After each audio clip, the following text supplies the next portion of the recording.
पीछे के बच्चों को दिखाया वो एक आपका कॉमन फर्स्ट एड की तरह एक काम करता है। वो कैसे करता है कि बहुत से लोग ऐसे सोचते हैं कि CPR ओनली मेडिकल स्टूडेंट्स ही दे सकते हैं या फिर मेडिकल फील्ड के स्टूडेंट्स ही दे सकते हैं, but this is a myth. CPR एक कॉमन फर्स्ट एड इसलिए है बिकॉज ये नॉन मेडिकल जब देते हैं जब किसी को कार्डियक अरेस्ट आ जाता है। कार्डियक अरेस्ट क्या, कार्डियक का मतलब ही होता है दिल। जब आपका दिल काम करना बंद कर देता है, धड़कना बंद कर दे, एक टर्म होती है, एक टर्म क्या होती है वो, हम CPR ऐसे ही किसी को नहीं दे सकते क्योंकि कार्डियक अरेस्ट और कार्डियक फेलियर में डिफरेंस होता है। अगर हम कार्डियक फेलियर वाले को CPR दे देंगे तो वो वहीं पर उसकी डेथ हो सकती है, बट अगर कार्डियक अरेस्ट वाले को हम कुछ टर्मिनोलॉजी होती है जो पहले चेक करनी होती है कि इसको CPR देना है या नहीं देना। CPR की फुल फॉर्म किसी को पता है? नहीं, cardiac pulmonary resuscitation. Okay, cardiac that means आपका हार्ट, पल्मोनरी आपके लंग्स जो होते हैं, और रिसोसिटेशन जो होता है वो आपका पूरा प्रोसेस होता है एक तरीके का, जो आपको आगे तनु परफॉर्म करके दिखाएंगे। कार्डियो पल्मोनरी रिसोसिटेशन, जो हार्ट होता है वो रिवाइव करना बंद कर देता है, काम करना बंद, जिसकी वजह से हमें कार्डियक अरेस्ट आता है। और उस कार्डियक अरेस्ट के लिए हमें पेशेंट को चेक करना होता है। सबसे पहले हमारी टर्म आती है एक्ट में आता है सबसे पहले असेसमेंट, देन उसके बाद असेसमेंट में हमें 3 चीज़ें चेक करनी होती है, ABC, एयरवे, ब्रीदिंग और सर्कुलेशन। और C से है कॉल फॉर एम्बुलेंस, यानी कि जब आप पेशेंट को चेक कर रहे हैं तो आप किसी को, अगर भीड़ में किसी को कार्डियक अरेस्ट आया तो आप किसी को पॉइंट आउट करके बोल सकते हैं कि एम्बुलेंस को कॉल कीजिए या फिर call for the ambulance. Then आता है ट्रीटमेंट, जब हम ट्रीट करेंगे तभी हम उसके साथ चेक करेंगे, जैसे एयरवे, ब्रीदिंग और सर्कुलेशन। उन तीनों चीज़ों को एक ही साथ चेक करने के लिए हमें ये टेक्निक अपनानी पड़ती है कि जो उसका एयरवे चेक करना होता है तो हम जो अपना ईयर होता है उसके नोज के पास रखते हैं, देन हमारे नेक के पास जो हमारा ये थायराइड होता है, देन उससे थोड़ा सा आगे कैरोटिड आर्टरी होती है जिसमें सर्कुलेशन पता चलता है, पल्स पता चलती है। सॉरी, सर्कुलेशन को चेक करने के लिए हम ये 2 फिंगर्स यूज करते हैं और फिर उसको उसकी नेक पे रखते हैं। और एयरवे चेक करने के लिए उसके नोज पे अपना ईयर रखेंगे और ब्रीथिंग देखने के लिए उसका चेस्ट राइज एंड फोल्ड हो रहा है या नहीं हो रहा है ये देखना होता है। तो ये तीनों चीजें एक साथ हो सकती हैं इस तरीके, ठीक है। आप उनको पहले टैप कर सकते हैं, अगर आपके नॉन में है तो उनका नाम ले सकते हैं, अननोन है तो बोल सकते हैं हेलो सर या मैम, आप कॉन्शियस हैं या अनकॉन्शियस है। अगर पेशेंट अनकॉन्शियस होगा तो वो कोई रिस्पॉन्स ही नहीं करेगा, अगर कॉन्शियस होगा आप उसको टैप करोगे तो उसको पेन फील होगा। तो इसीलिए जब हम इसको चेक करते हैं तो अगर उसको पेन फील नहीं हो रहा है, पेशेंट अनकॉन्शियस है, उसकी एयरवे, ब्रीथिंग और सर्कुलेशन एब्सेंट है, उसके बाद ही हम उसको CPR देना स्टार्ट करेंगे।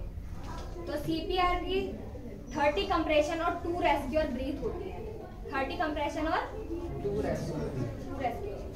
और जो कंप्रेशन है वो 2 इंचेस डीप जाना चाहिए। हमारा ये पोर्शन है इंटरमेमरी ग्लैंड, बिटवीन इट स्टर्नम होती है हमारे, वहाँ से हमें इस टेक्निक से देना होता है। ये पाम है। मैम एक चीज़ इसमें और क्लियर करिए, जैसे आजकल रैंडमली फेलियर बहुत हो रहा है। अभी मैंने 1 मंथ में अपने नोन में देखा है कि अचानक से वो 10 और 20 मिनट के अंदर अटैक जो आता है, लाइक आपने हम कार्डियक अरेस्ट के बारे में बता रहे हैं, तो यहाँ पर आपके जो कार्डियक मसल्स हैं उसमें कोगुलेशन हो जाता है ऑफ कोलेस्ट्रॉल, लाइक फैट आपका उसमें जम जाता है, जिसकी वजह से हमारा जो ऐसे नोड से इम्पल्सेस जाते हैं हार्ट को, जो पंप कराने में हेल्प करता है, वो नहीं हो पाते, लाइक इम्पल्सेस नहीं जा पाते। तो जब तक वो आपकी आर्टरीज के अंदर वो फैट बर्न नहीं होगा या फिर आपके स्पंटर्स में या फिर आपको वो चेंज नहीं करवाना पड़ेगा, तो जब तक आप वो चेंज नहीं करोगे, वो फैट वहाँ पर रहेगा, तो जब तक आपका जो ब्लड है वो सही से सर्कुलेट नहीं हो पाएगा आपके हार्ट में, जिसकी वजह से आपको कार्डियक अरेस्ट आ सकता है और आपको CPR परफॉर्म करना पड़ेगा। सिर्फ कार्डियक अरेस्ट में ही करेंगे, फेलियर में नहीं? Not failure. मुश्किल चीज़ ये कि फेलियर में ये 2 इंच जाना चाहिए, 30 कंप्रेशन होने चाहिए और 2 ब्रीथ होने चाहिए, और 1 मिनट में 100 to 120 देना होता है हमें ये। तो उसके लिए ये साइकिल होती है, ये नाम परफॉर्म करती है। आपको अपनी जो पोजीशंस रखनी है, लाइक फर्स्ट ऑफ ऑल आपके पास एक मशीन होती है AED नाम से, that stand for automated external defibrillator. उससे क्या होता है कि आपको आर्टिफिशियल इम्पल्सेस देने होते हैं बॉडी को, बिकॉज कार्डियक अरेस्ट होता ही जब है जब आपके हार्ट को इम्पल्सेस नहीं मिलते। इम्पल्सेस को आप सिंपल वर्ड्स में इलेक्ट्रिसिटी कह सकते हैं कि जिस इलेक्ट्रिसिटी से आपका हार्ट पंप हो रहा है वो ही नहीं मिलेगा आपको, तो वो ब्लड पंप नहीं कर पाएगा। तो हम इलेक्ट्रिसिटी पंप करेंगे एक मशीन के थ्रू, जिसका नाम मैंने अभी आपको बताया AED।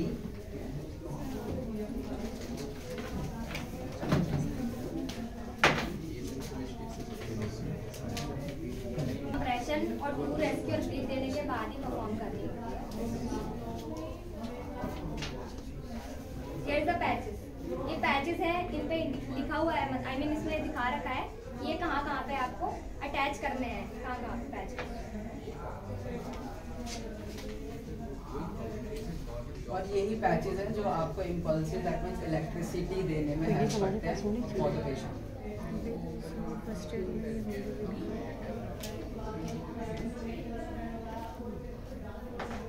अटैक तो आजकल कॉमन हो गया है।